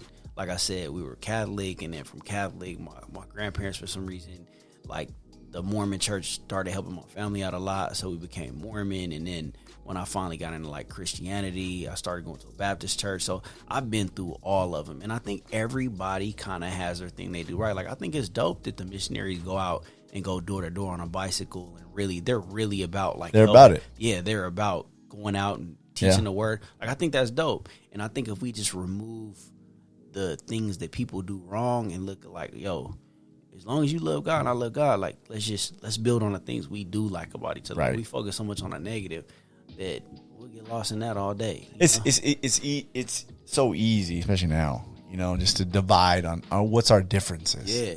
What are some of the, I tell people that even with, not gonna get into it, but even with politics, like what's important to you? Yeah. Let's not look at like who's for what or what president's this guy or that, but what's important to you? Yeah. Make some money. Yeah. Protect my family. Yeah. Provide for my family. Yeah. Safety. Yeah. Yeah, that's me too. Yeah. So whether you say you're this supporter or that supporter, the bottom line is if you narrow it all the way down, I don't want the government bothering me. I want to get taxed less. I want my kids to grow up in a safe neighborhood. I want them to be able to get an education, and I want to be free to make some money, whatever way it may be. Barbering, comedian, podcast, construction. One thing I never got, because I never really like dove into politics like that, so I don't know enough about it for me not to. Yeah. But I never really, like, when people start having their who this, that, and I try to just find areas to love people and then meet them there. Yeah. Like I'm not gonna not like you, right? Because whoever you voted for. We need more of that. Yeah, I think when comedy with politics, it polarizes your comedy, right? Yeah. Like you'll be the that's the so and so supporter comic. Yeah. And you kind of lose people in that. I mean, I think the job of the comic is to try to make as many people laugh as possible without polarizing with politics or whatever. Yeah, I think it's always just like shining light on things. Like I never really got into politics, but I did love the way that Cat Williams would get into politics, or he'd make light of certain things, like talk about, I never had, I have no inserted friends. Like I think that's dope. I haven't been able to dive into it enough to, hopefully eventually I'll get there. But like most of my comedy is just about like me growing up, right. my view on certain things, Do you think, like like you're saying, you stay in your lane? Yeah, definitely. Right? Last name's DeLane. Stay in it. Don't crash. That's good. I think though, like it's when you get out of your lane, right? You kind of. Yeah. I think the audience realizes it too. When you start getting out of your lane, it's like, where are we going with this? Yeah. I almost felt like George Lopez when he got on that little run against Trump. I get the jokes. I think it was going like a little bit too far, and I think you kind of polarize everybody, because I think there's some people that genuinely like George Lopez. Yeah. Maybe they don't like Trump, maybe they do. Yeah. But you kind of like, people go, he's saying the same jokes, or he's getting on somebody. If you're more broad and open and just kind of my story. Yeah. And not let it get into a rant of, everything you believe. you're more your experiences, right? Yeah. One thing that I noticed that I love that Kevin Hart does, like, even when he's been in a situation, he's really honest. Like, I know what time you're going through. Like when George Lopez, I seen him live and he was like, it was just okay. It's cool for a little bit. It was like back to back to back to back. I'm like, well, I want to hear about your family and your kids and your wife. Right. Like, that's why we love you. But I understand it's your platform and you, sure. Because even in entertainment, once you find something that works, you're like, yo, I gotta kind of stick to this. So that was his thing that was working for the time. But once you do kind of dig a hole, I feel like people try to fight it so much, and they're like, no, I'm sticking with this. Like, it's okay to say, you know what, I got a little bit beside myself.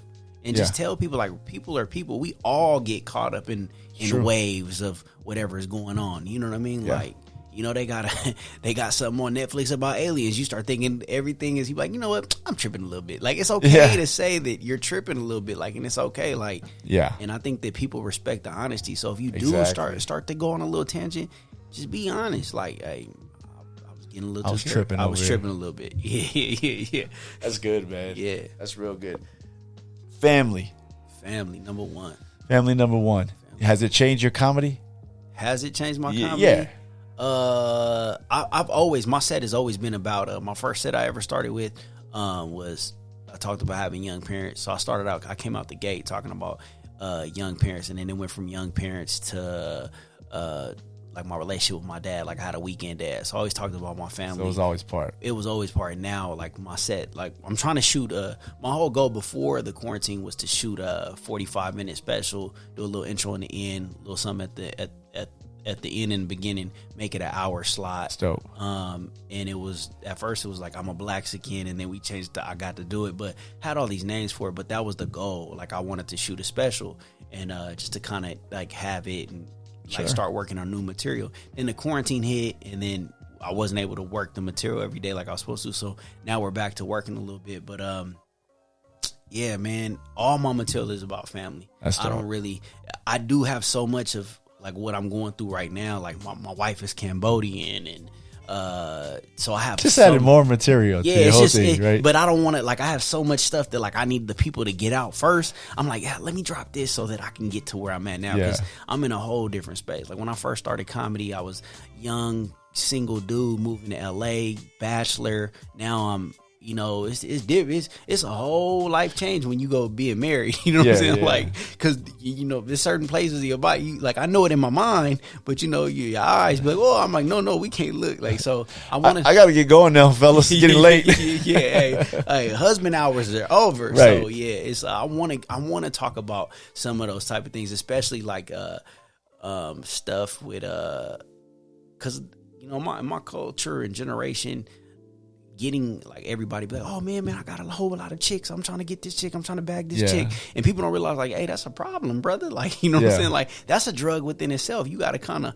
hone in on that. So I would love to do a set where I'm kind of educating like men on like problems that we have, because I still face them too. And like I said, anytime you bring light on something, like I look at the same Instagram that these other brothers do. So I would love to do a set and just jokes about like dope. Relationships and where I'm at, and and it doesn't get easier once you get like them first couple of years. Like me and my wife, we've been dating for the last 5.5 years, but when we was like, oh, we gonna get married, oh, it got worse. I started seeing girls. I'm like, when they bring all these women from Dominican Republic over here? You know what I'm saying? I was like, when these ladies, when did all the Herbalife team? Now they're paying attention to me. Yeah, I'm like, when did everybody from Herbalife move in our apartments? You know what I'm saying? So I'm like, man, so I would love to do material about that. So yeah, that's dope. Yeah, but don't give too much of it away, man, because these comedians out here be stealing everything. They take mine. Please take my material. Have you ever stole a joke? Never stole a joke. Okay. I've never But there is comedians that steal and outright steal, and everybody knows they stole that joke, right? Yeah, there's there's certain stock jokes like people have, like that I notice a lot of comedians that do it. They'll be like, yo, I seen a girl will walk up to, I was in the club the other day, girl walked up, was like, oh, you look like Blase Blah. I thought you was Blase Blah. I'm not Blase Blah. Oh, I thought you were, because I said if I ever meet him, boy, I would. And then the dude, well, I am. And then they do whatever the comedian does. Like, you get that all the time, like those type of stock jokes. Yeah. But that's never really been my, like, I I kind of found my lane. Like, Yeah. you know what I mean? I always kind of had a different perspective. And I understand, like, I've always understood entertainment. Like, the thing is bigger than the joke. Like, they'll remember you.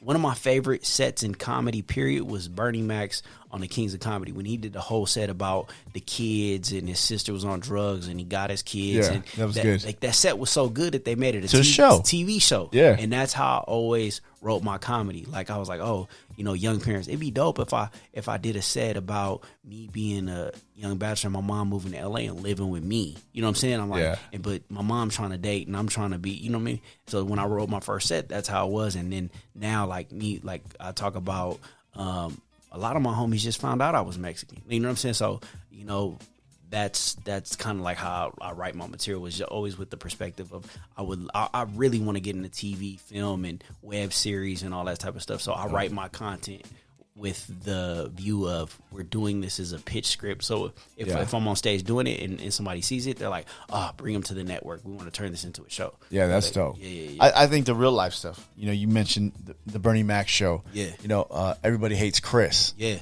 You know, it's based on some of the early stories. Yeah. You know, Spike Lee did that with Kirkland. You know what I mean? That's kind of based on his life. I think when you base stuff on your life, it hits hard. It's more authentic, Yeah, huh? but George Lopez's show. Yeah, same thing. Amazing. I always thought that was. Yeah, same thing, Yeah, man. So why you gotta go like that? Like George Lopez show? Nah, like, because you said George Lopez. Hey, you went like see, you went like the George Lopez show. Lopez. Some of your people, Dave.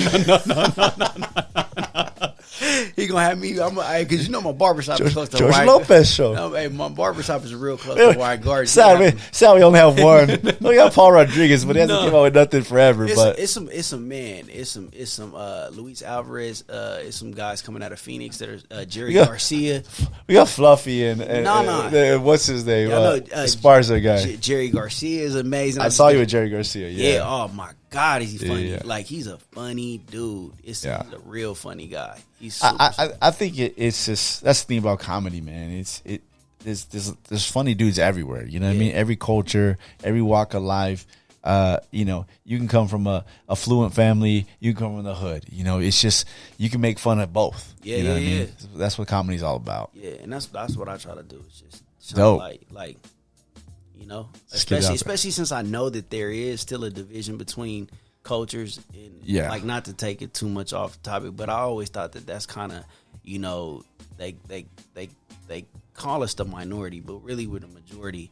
And like, the best way to keep us like lost is divided. Exactly. Like, let's separate the Latinos and the blacks. So my comedy, I always want to bring everybody together, because eventually, like, I want to tie it in. Like, as much as we're different, we're very much alike. You know what I mean? So we just do things differently. You know, it's because when you grow up in the neighborhood, there is separate, but I think more than ever, neighborhoods are more intertwined, right? You lived in South Central for a while. There was areas of just pure Hispanics, and then the blacks didn't go over there. Are pure blacks in the black. Now, a lot of those black areas, there's a lot more Hispanics that live in those areas, and even, I don't agree with it, but a lot of Mexicans talk black or might even say the N words, you know, because they're in that culture. I didn't understand that. I'll tell you a funny story about that. My father-in-law, they're Mexican, my mother-in-law, but they grew up in Watts. Okay. Back in the day. So when I met them, you know, to me they talk black. Yeah. Right? And then they'd be saying these, and I'd be like, "Whoa, we don't say that word. Like, that's fighting words. Like, if you're saying the N word." But because they grew up there, I didn't get it.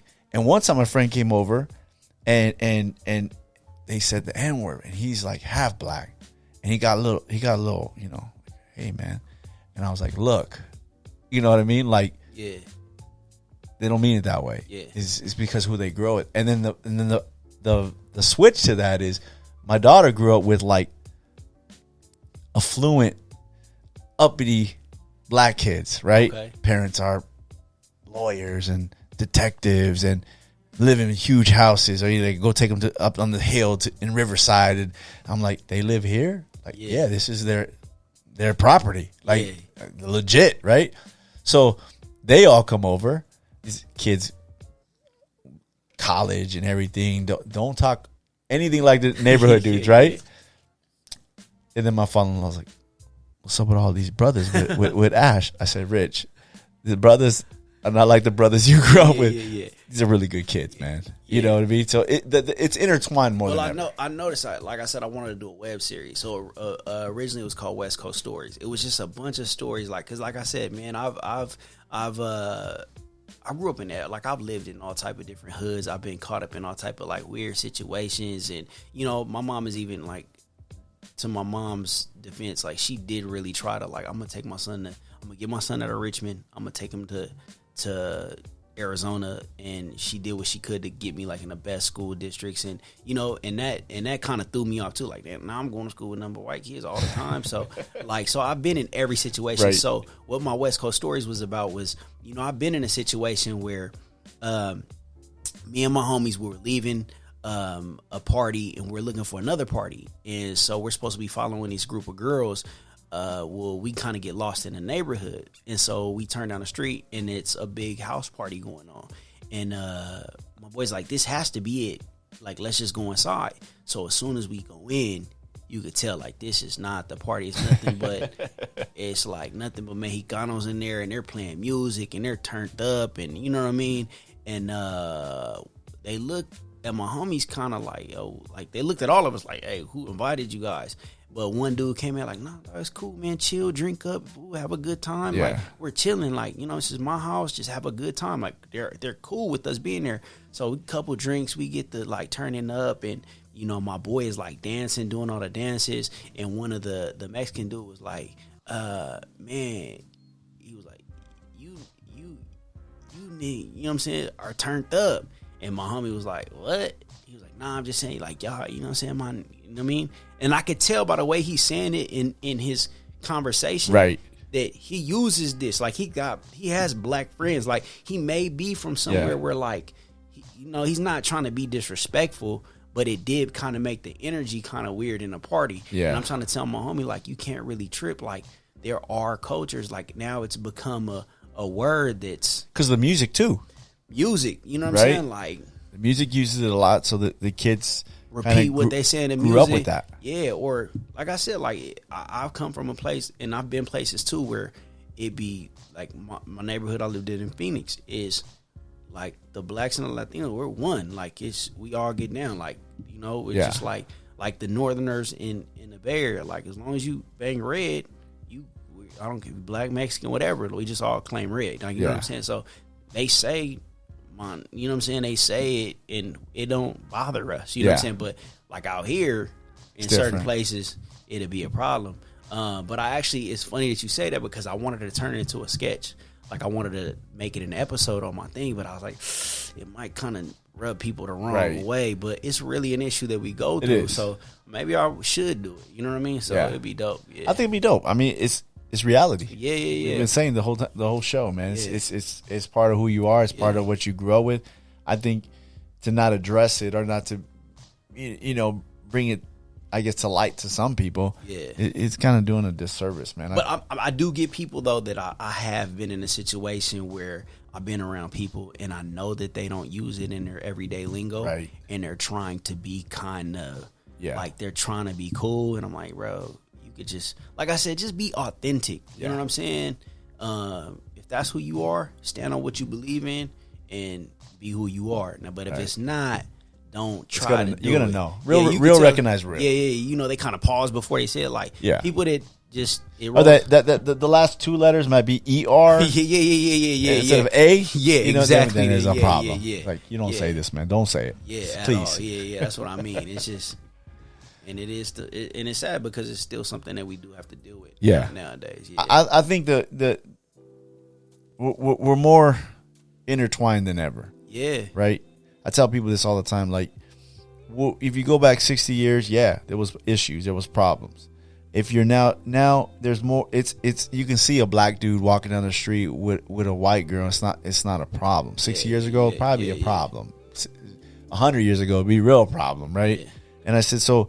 There is a lot of mixed children, and so it's a good thing. I mean, it's a good thing, and it's good to see mixed families. You know, you see these family photos sometimes, like, oh, they got a black dude in there. Oh, his wife's Asian. Yeah. This dude is with her, a white lady. Like, it's cool. You know, it just all blends together more than ever. Because I mean, you even get it because my father's a black dude from like Oakland, Richmond area. But he had a lot of Latin friends, so he'd be like, "Yo, tierras," you know what I'm saying? Like what? Like, what is, like, why do you keep calling me tierras? He's like, because that's what your grandma calls you. I'm like, no, she just can't say Terrence, so she's saying tierras. You feel me? Like, he thought he could speak Spanish, but like my dad would, like, he liked the Mexican culture. Like, he would try to, you know. So that's dope. It goes both ways. Yeah, you know what I mean? mean? You can't stop who you fall in love with, right? Yeah, it is what it is. Yeah, you really can't. Hey T, check it out, man. Me and Cam do one more thing before you leave. Maybe freestyle or something. No, man. Like, we need you to freestyle in Spanish. Trizzy, we got a beat for you right here. We're gonna put it on. Hey, we you know, that might ruin your career. No. Hey, man, I've been waiting for this moment. We got a thing we call the Furious Five. Okay. It's 5 furious questions. Okay. It's real quick, nothing fancy, but. With the Drake beat in the back, is this the Drake? This is a wannabe Drake beat, man. This is probably on his new album. All right. Question number 1, the Street Gospel Furious 5. Okay. You have 2 tickets to a comedy show. Okay. And you can see anybody, you can see 2 comedians. Any 2 comedians, dead or alive. Who's headlining that show? Those 2 comedians. It would be Eddie Murphy. Eddie Murphy. And Bernie Mac. Eddie Murphy, man. Eddie Murphy, Bernie Mac. Bernie was funny, dude. Bernie was amazing. I mean, Eddie was like, took it to another level, right? But Bernie had just, you know what? I forgot to ask you this. Timing and delivery. What about it? Like, you kill a joke. If you don't have the right timing, it will murder it. It will murder a joke. I've seen people like that's one thing I was saying. Like how I was telling you, I'm trying to get back in my rhythm. Yeah, it's because I don't have my timing isn't like I have a 40-minute set and I could be done with it in 25 minutes because I'm just burning through. Yeah, but it's like you have to pause, wait, laugh, let them laugh. You know, we call it in comedy stepping on the laughs, but. Yeah, timing is everything. Yeah, the timing and delivery, man. I hear a joke and I was like, if he'd have just waited a little bit. His delivery's off a little bit. If he had a better delivery, it'd be nice. That's dope. Question number 2 on the Furious 5. What side of your family is funnier? The black side or the brown side, bro? You're gonna get somebody hating you right now. Now, when you talk about just like straight jokes, just funny. My black side, they're more like, you know, they're more performer. You know what I mean? Like you got those characters like, bro, I got a joke for you. Let me give you one for your little sketch. And so they just like get the like they got material. You be like, wow, you been working on this stuff. But dope. Like my Mexican side, they're just like funny though. You got that. You know, like my thought is like, de todas tu amigas eres la más bonita sentada. I'm like, what? That, like, he telling my mom, like, out of all your friends, you the cutest one sitting down. Like, so, like, both of them are really funny. I think both of them have their thing. You know? Yeah, all right. Yeah. All right. I won't put you on the spot there. Yeah, please don't. Please. I'm on my way to the Bay Area this weekend. My black side going to be like, look, oh, you said we wasn't funny, huh? You can't stay here. Yeah, let me give you this joke I've been working on. Number 3. What's your go-to joke? My go-to joke? Do you let's say joke or material? Do you have a go-to? Like you're just like, things ain't going good right now. You're thinking in your head, and you just go, this always gets them.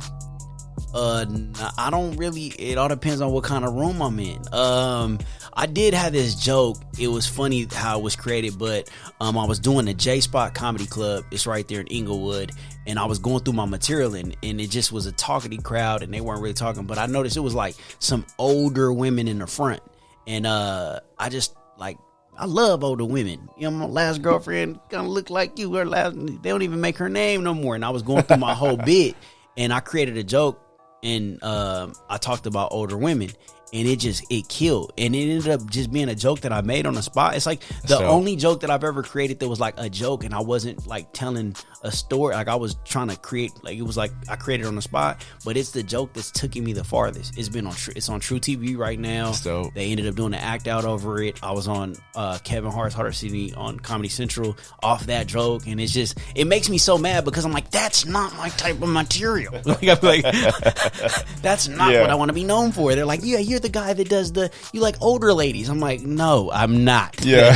So yeah. Or like I'll do like a voice or something. Like I'm, my girl she has an Asian family, so I always try to do like the Asian voice or something. Like if it's an Asian party, like, oh, you know what I mean.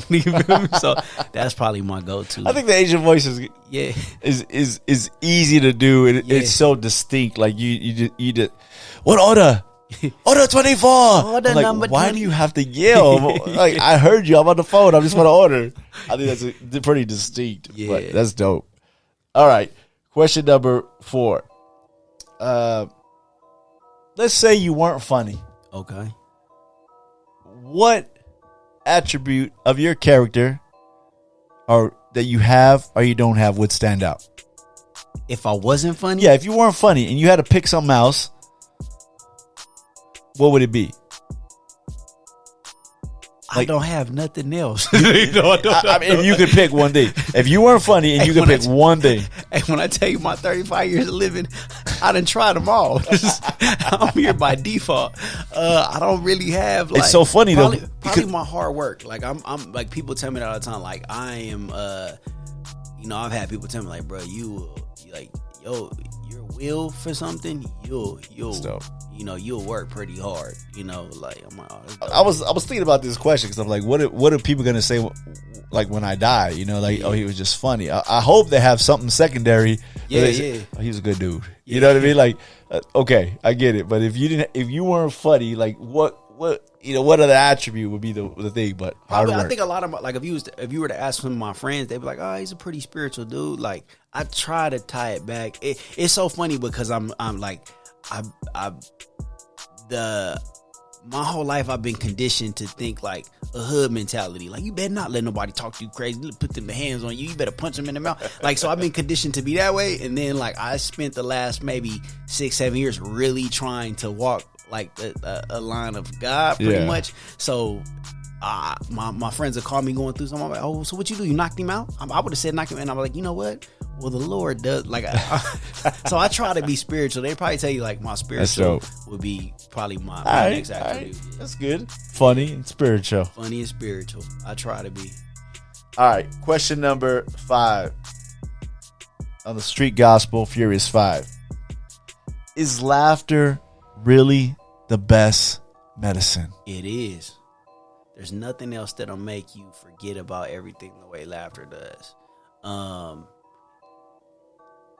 You can be going through something. If you really you get caught up in it, you'll really it's almost like you get taken out of your world for a little bit, And there's Tony Rock, Mike Epps, Russell Peters, a lot of comedians. Like sometimes I'll be watching them, I'm like, well, I forget that I got a stressful day or I'm tired, like wow, I was really like you'll be drawn in so much that it'll make you forget about whatever you're going through. And I think that's dope. Like it's almost like a vacation. Yeah. When I was a player, I used to tell the ladies all the time, like, you know what you need? You need a vacation. Now, if you can't go on one, I can bring you one. I'm a vacation. There's a lot of brothers out there going to be stealing your material right now. Man. You can have that, man. I don't know. My wife, you want me to get rid of all Yeah. Do a series on that, man. Yeah, man. That's dope, man. Hey, Terrence, I thank you for coming out, man. Oh, thank you for having me, man. It was an amazing time. I had fun. It was fun, I feel like man. we had that like a midweek service. I feel like my spiritually built up again, ready for the world. That's man. what Street Gospel is all about, man. Thank you, man. Hey, anything you want to shout out, man, before you get out of here? Man, just follow me on all social media. My name Terrence with an E, Terrence, last name DeLane. All social media. Make sure to get on my YouTube too. I have really been trying to spin my wheels and get this comedy after COVID documentary. I've been shooting my own documentary. I bought a camera, and basically what I did was pick 8 of my favorite cities, and I'm trying to build my special up. So I've been doing all the documentary. You'll see like me becoming all the adversity I hit. Like, my wife don't want me to leave. My baby is crying before I leave. I'm on the road with a show, so you'll see. I actually went. I'm in the Bay Area. I went to Phoenix. I did Long Beach. I'm headed to Omaha, Atlanta, and I'm trying to go to New York. I've always dreamed of going to New York for a stand-up. It's like the mecca of stand-up. My mentor is from New York, and I just want to go there. So at the documentary would be me just going through this, and hopefully when I'm done with the documentary, I have a special ready for the people. So man, just support me. You know what I mean? That's really it, man. Dope, man. That's my goals. Thanks for coming out, man. Thank you for having Appreciate you. me. Appreciate you. Yo, that'll conclude the episode of the Street Gospel Podcast. We out. We out of here.